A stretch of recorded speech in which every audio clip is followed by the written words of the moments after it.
Well, good morning, everybody. Rob, Travels with Dottie here. And today we're going to talk about comments. It's been a full 7 days, so we're going to work through them in reverse order.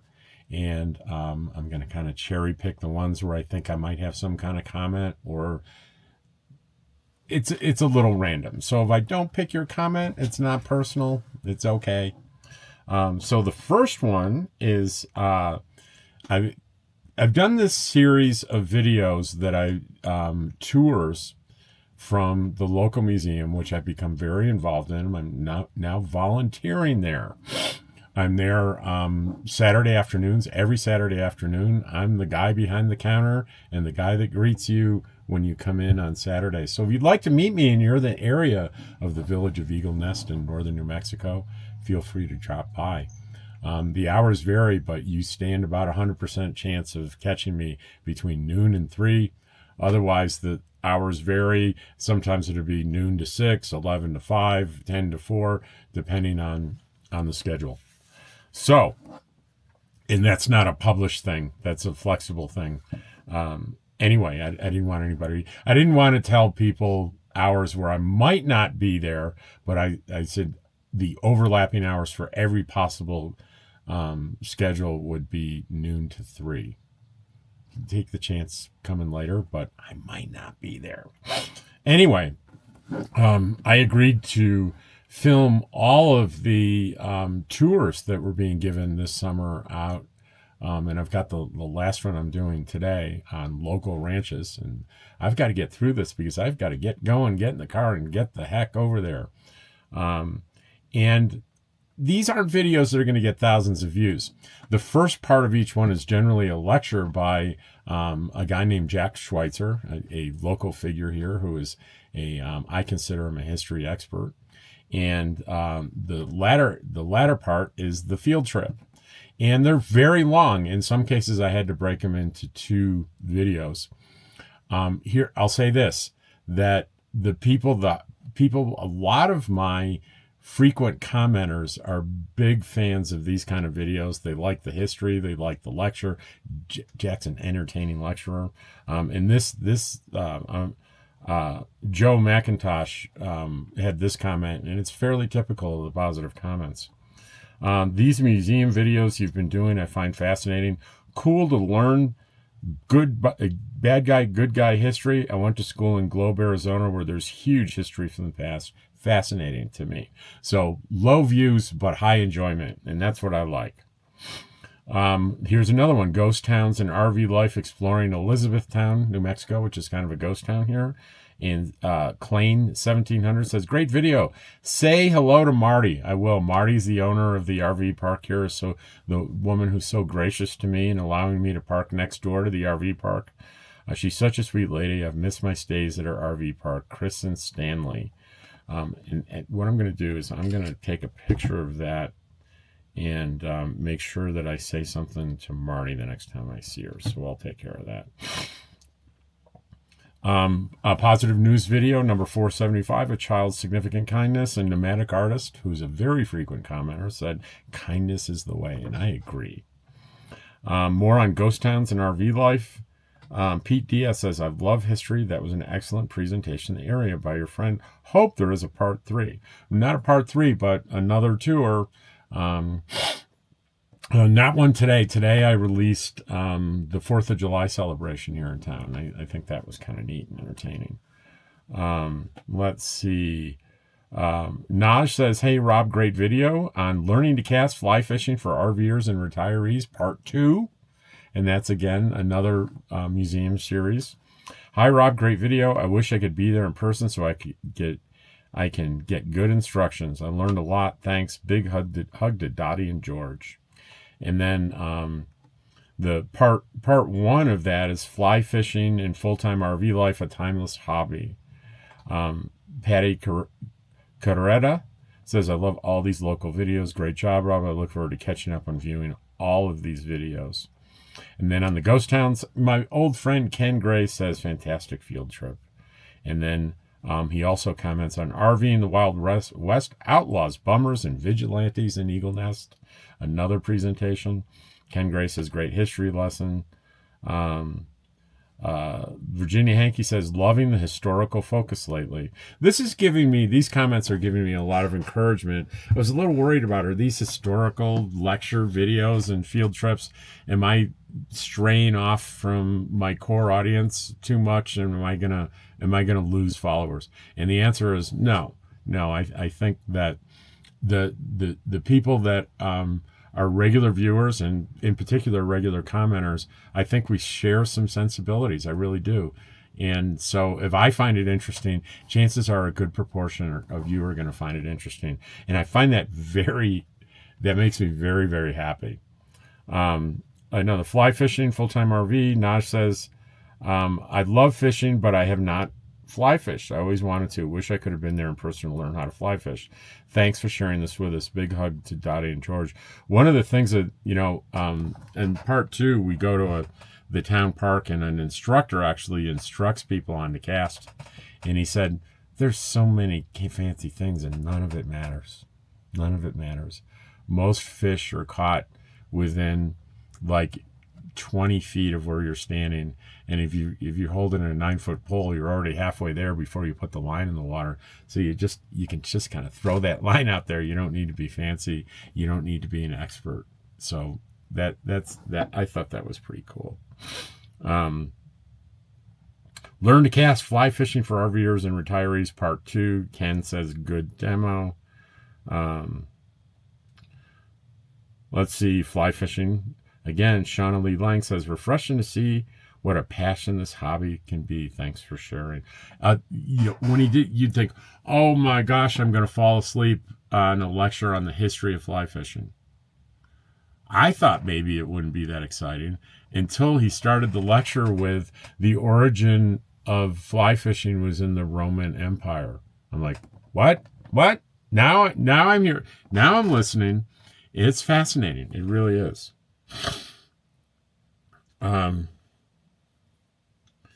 Let's see. I had a short on George leaving, escaping the RV, and then turning around and jumping back in with a little music in the background. It's a short. I got lots of comments on that.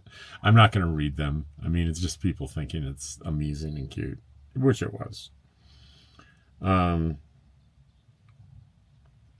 Let's see.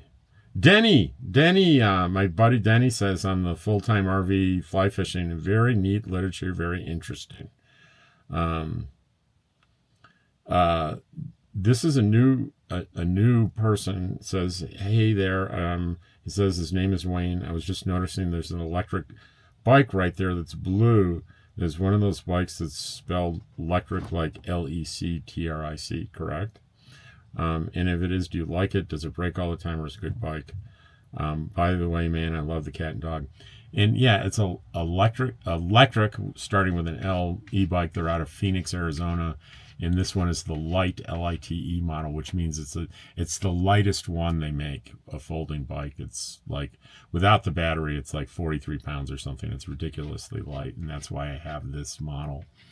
And the answer to, no, it's never broken down. It's never broken. I've never had a problem with it. Embarrassingly, I've done like no maintenance on it, and it's been reliable and wonderful every single day. I can't recommend it enough. And I believe the retail is somewhere around $7.99, which, if you don't know about e-bikes, well, that's a lot of money, but not for an e-bike. It's not. It's an entry level price for a good quality e-bike. You can spend between $5,000 and $10,000 on an e-bike. You don't have to try hard to find those things. How are we doing? Oh, only 9 minutes. We're good. Fly fishing in full-time RV life. Virginia Hankey says, great lecture. As a former history major, this was like striking gold. And I read that to Jack, the lecturer, and he was happy about that. He was unsure of how his lectures were coming across. So I sat with him yesterday and I said, let me read you comments. And I think that made him feel good. Nomadic Artist had a couple of comments, several comments in a row here, and worth reading all of them. The first one is, wonderful to hear about the brown trout.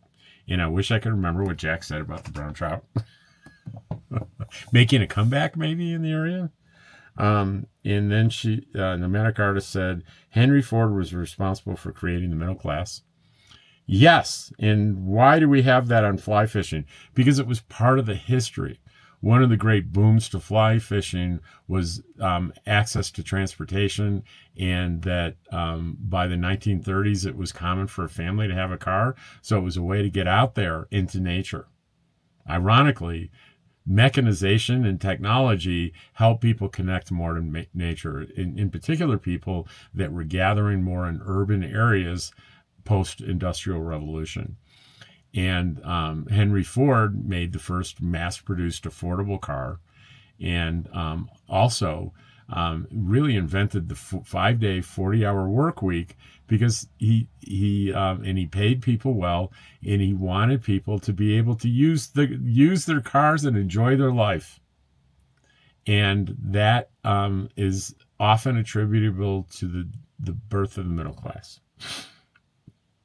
And the third comment is, I'll be doing some fly fishing when I'm there. It's been a long time since I have, and my grandmother gave me a pole and showed me the basics when I was a teenager.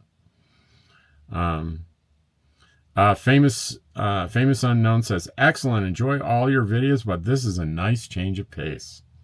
And PTS says, loved it, very interesting. Ken Gray says, good information. He goes through just enough information without being boring.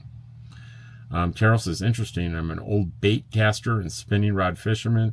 That was the way my grandfather fished here in Texas, and there are no native trout streams in Texas near where I grew up, but there are areas where trout have been stocked and I've read about. Fly fishing has intrigued me and something I've desired to do, learned and never taken the time. I'm now 77 and have very seriously bad back, so I doubt I'll be able to learn, but it's of interest to me and I'm enjoying your video. Thanks for doing it. Well, I don't know how bad I don't pretend to know anything about your back problem, but it's a activity, or call it a sport, or whatever you want to call it, is accessible to people well into their 80s and 90s routinely. And you don't have to do those big, massive casting things where you rock your body at all to fly fish, as the instructor in part 2 shows us.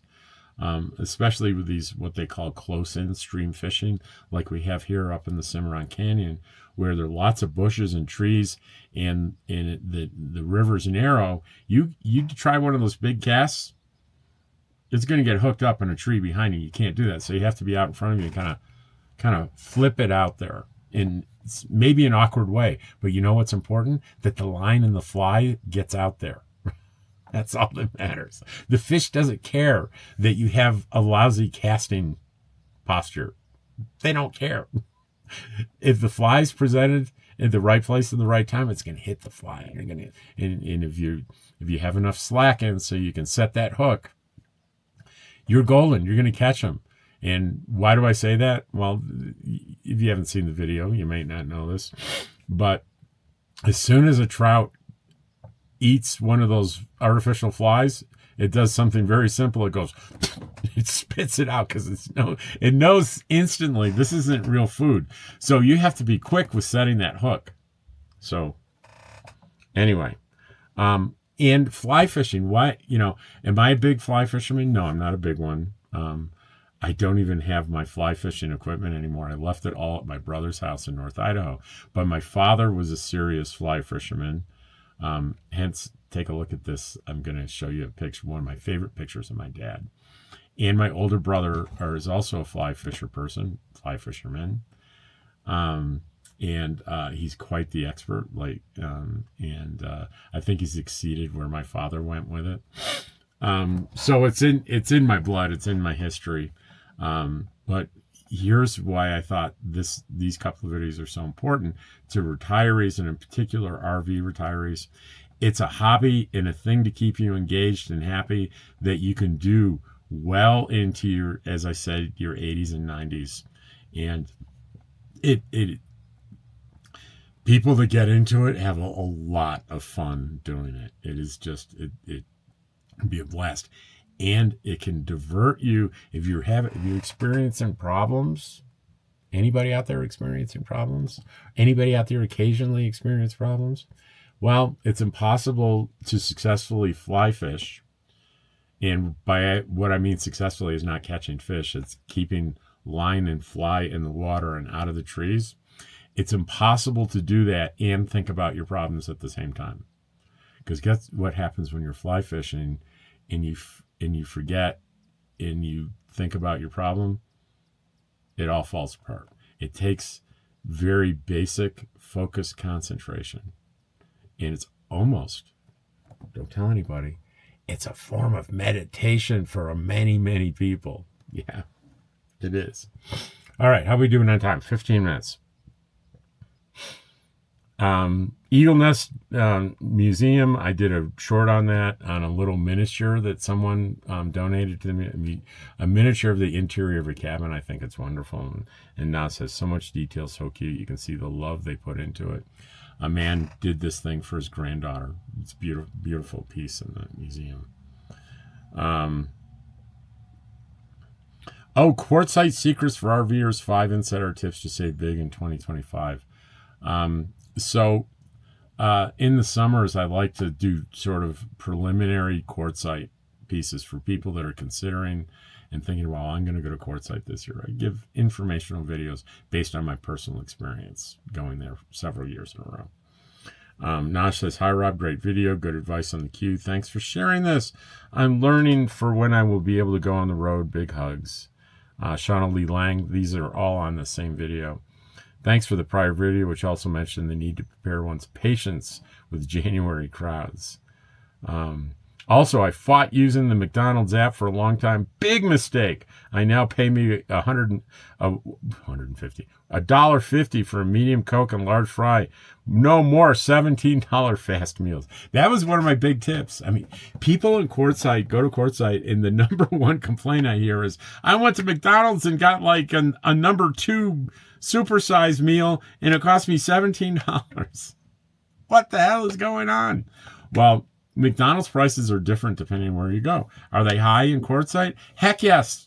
Are they the highest in the country? I sincerely doubt it. But it's high. It's like, what the heck is going on here? This is supposed to be cheap. It's supposed to be fast food. Well, you can get there by using the McDonald's app. Yes, yes, yes. Pete Diaz says, thanks for the info on the McDonald's app. Just download it. Everything in Key West is very expensive, including fast food. Can't believe the savings available. And people go, I don't want to give my information to a big corporation. Guess what? If you're typical, if you're like me, your information's everywhere. They all have it. They know where you're going, what you're doing, what you're eating, what you're thinking, what you're Googling, what matters to you, because what matters to you is usually the stuff you search on the internet. They know the TV shows you watch, the ones you like, the ones you don't like, the ones you really like a lot. They know more about you than you know about you.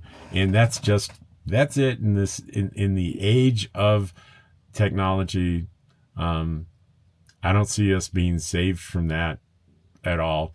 And if McDonald's wants to know how often I go to McDonald's and what I eat, they're welcome to that information. As a matter of fact, I do take precautions on my bank accounts, my credit reports. All my credit reports to use my credit report, it's got to be unlocked by me.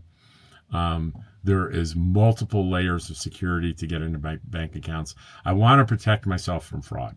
Other than that, you want to know where I'm going, who I'm doing it with, what I'm doing, other than counseling sessions, which I encrypt.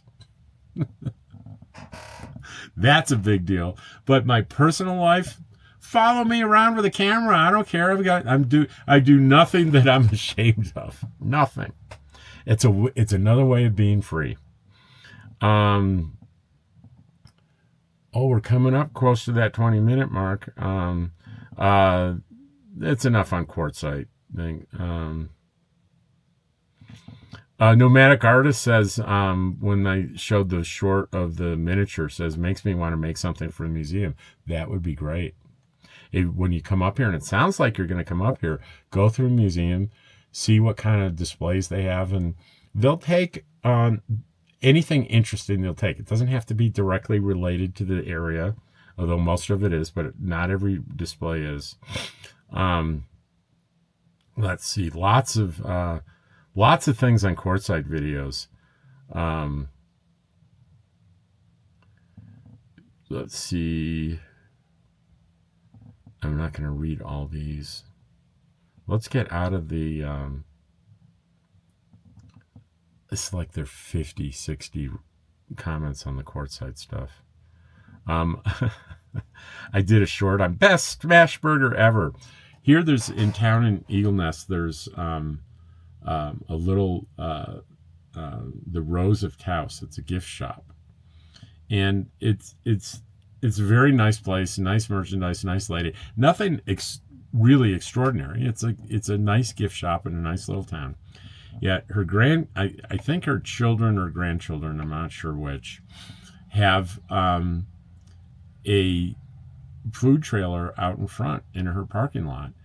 And one of the first things she told me, she said they specialize in making smash burgers. And Jerry Jones of Dallas Cowboy fame actually ate one of their smash burgers and commented it was one of the best burgers he's ever had. So that's their claim to fame. And I love their smash burgers. They also have, if you heard the Dole Whip soft ice cream thing and Dole Whip floats, it's really, it's worth going to. And I did a little short video on it. And people like that a lot.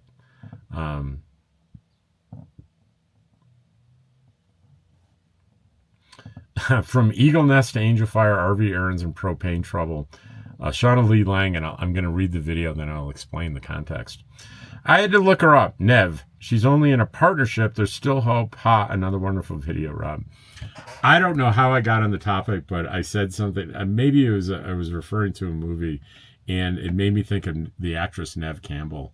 And many of us have one public figure that we would go, oh my gosh, I would crawl over crushed glass. And for me, it's Nev Campbell. And my fantasy hope is she's as nice and warm and kind as I think she is. But you know what? I have no way of knowing because I don't know her. So she was saying, hey, there's still hope. She's not technically married.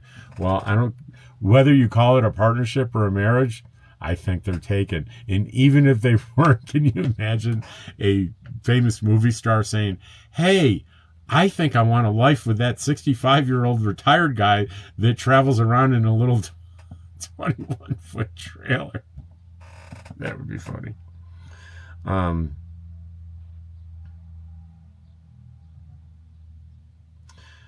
Joe McIntosh says, I very much like your informative videos, long or not. Sometimes I'd like to email you directly rather than leave comments if that's possible. Just go to my the main page on YouTube, and my email's there. You can use that. Joe asks, how many watts inverter do you run? 3,000 watts. It's probably overkill. I can get away with 2,000, but I have a 3,000. And how does that hurt you? Well, anytime you turn on an inverter, there's a power draw just to have it on off the batteries. And the bigger the unit, the more that draw is. So that's sort of the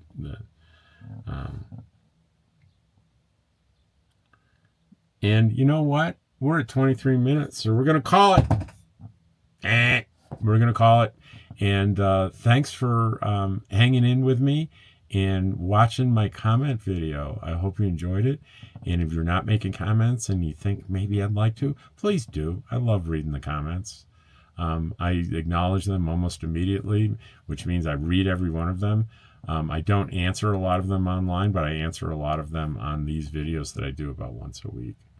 So thanks for being here with me. Take care, and I'll see you on the next video. How's that sound?